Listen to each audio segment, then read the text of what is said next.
Assalamualaikum warahmatullahi wabarakatuh. Perkenalkan, nama saya Taslan, NIM 1950014 dari kelas A.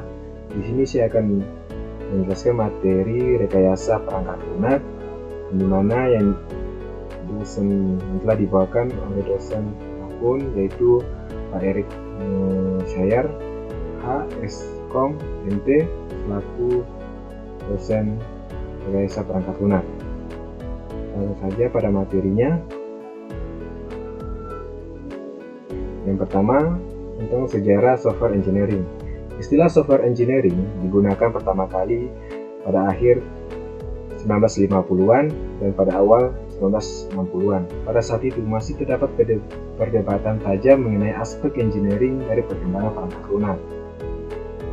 Pada tahun 1980 dan 1969, Komite Sains NATO mensponsori dua konferensi tentang rekayasa perangkat lunak yang memberikan dampak kuat terhadap rekayasa perangkat lunak.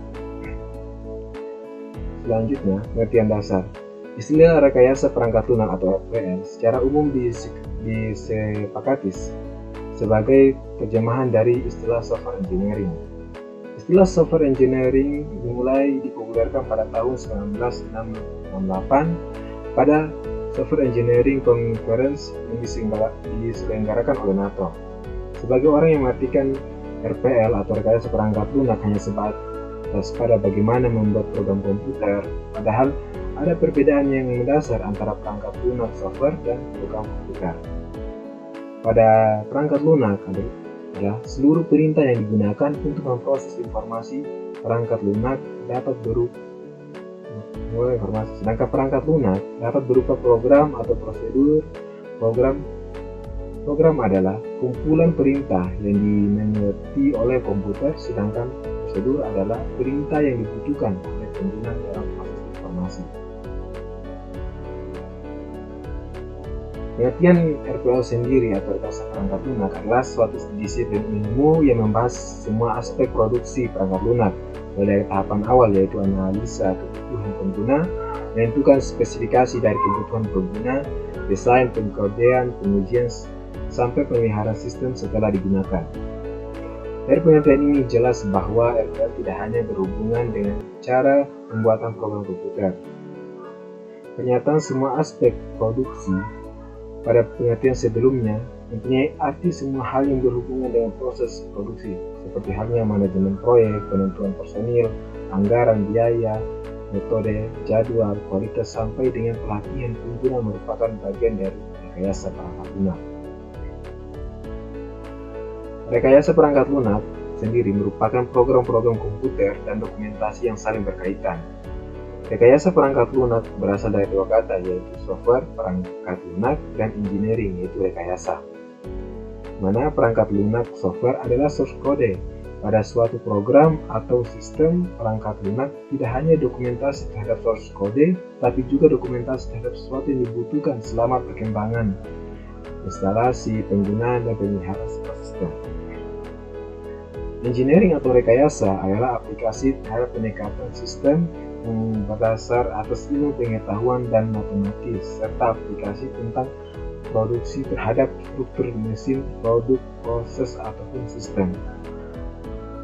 Dari pengertian di atas, dapat disimpulkan bahwa rekayasa perangkat lunak adalah suatu disiplin rekayasa yang berkonsentrasi terhadap seluruh aspek. Dimana perkembangan rekayasa perangkat lunak meskipun baru dicetuskan pada tahun 1968, namun rekayasa perangkat lunak telah memiliki sejarah yang cukup panjang dari sisi disiplin ilmu. Rekayasa perangkat lunak masih relatif muda dan akan terus berkembang. Arah perkembangan saat ini sedang dikembangkan antara lain meliputi pada tahun 1940-an, komputer pertama yang diprogram pengguna menulis kode program langsung. 1950-an generasi awal interpreter dan bahasa Marco generasi pertama kompiler. Pada 1960-an generasi kedua kompiler komputer mainframe mulai dikomersialkan. Pengembangan perangkat lunak dan konsep software engineering mulai digunakan. Pada 1970-an perangkat pengembangan perangkat lunak, perangkat mikrokomputer komersial. Selanjutnya pada 1980-an perangkat komputer personal atau PC komersial perangkat permintaan perangkat lunak. Pada 1990-an program berorientasi objek Integral Process dan External Programming, peningkatan drastis kapasitas memori, peningkatan penggunaan internet. Sedangkan selanjutnya pada tahun 2000-an platform internet modern di mana sudah memulai kemudian menggunakan bahasa Java, .NET, PHP dan lain-lain auto sourcing. Ruang lingkup rekayasa perangkat lunak. Rekayasa perangkat lunak telah berkembang sejak pertama kali diciptakan pada tahun 1940-an hingga kini. Fokus utama pengembangannya adalah untuk mengembangkan aspek dan teknologi untuk meningkatkan produktivitas para praktisi pengembangan perangkat lunak dan kualitas aplikasi yang dapat digunakan oleh pemakai. Ruang lingkup software engineering antara lain adalah software requirement, software design, software contraction, software testing, software management, software management, tools and method, software kualitas dan proses. Selanjutnya, tujuan dari rekayasa perangkat lunak yaitu menghasilkan perangkat lunak yang berkualitas, menghasilkan perangkat lunak yang efisien, menghasilkan perangkat lunak yang tepat waktu, di mana keinginan user yaitu kemudahan dari aplikasi untuk mempelajari, mengingat, penggunaan, dan fungsional. Sedangkan dari sisi developer, dokumentasi yang baik, minimum error, desain yang baik, kode yang mudah dibaca dan dimodifikasi. Dengan sisi sponsor, harga yang wajar, luas dan on time, peningkatan kualitas, di mana semua itu fokus pada efisien dan kemudahan.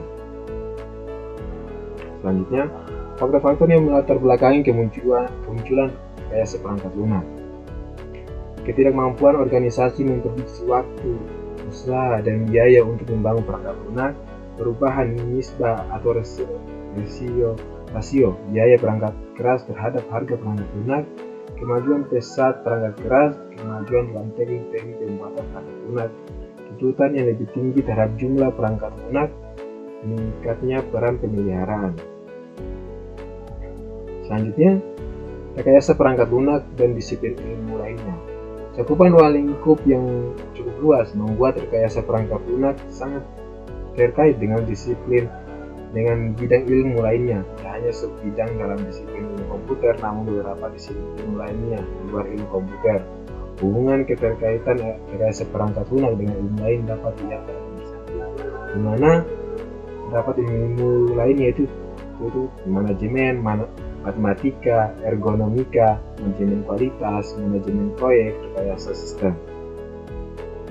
Di mana dari ilmu tersebut, bidang ilmu manajemen meliputi akuntansi, finansial, pemasaran, manajemen operasi, ekonomi, analisa kuantifikasi, manajemen sumber daya manusia, kebijakan, dan strategi bisnis.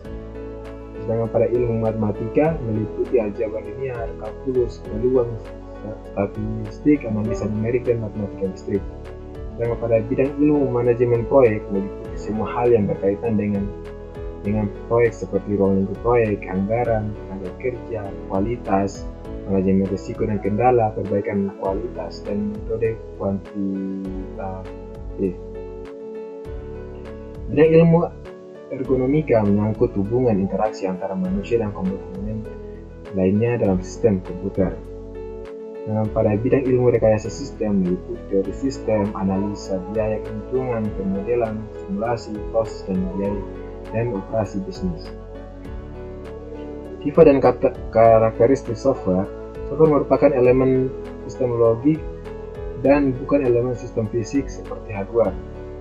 Elemen ini tidak haus tapi bisa rusak. Elemen software direkayasa atau dikembangkan dan bukan di pabrik seperti hardware. Di mana hardware terdiri dari manufactured, years out, well used komponen dan relatif simpel, sedangkan software terdiri dari development atau engineering, deteriorates, custom build, dan kompleks. Kategori perangkat lunak secara umum dapat dikelompokkan sebagai berikut, diantaranya perangkat lunak sistem, perangkat lunak real time, perangkat lunak bisnis, perangkat lunak teknik dan ilmu pengetahuan, embedded software, dan perangkat lunak komputer personal, perangkat lunak kecerdasan buatan. Sedangkan untuk tipe software itu terdiri dari sistem software, application software, dan engineer and creative software. Selanjutnya embedded software dan product line software, web application, dan aktivitas intelligent software. Sekian dari saya. Lebih dan kurangnya mohon dimaafkan. Wassalamualaikum warahmatullahi wabarakatuh.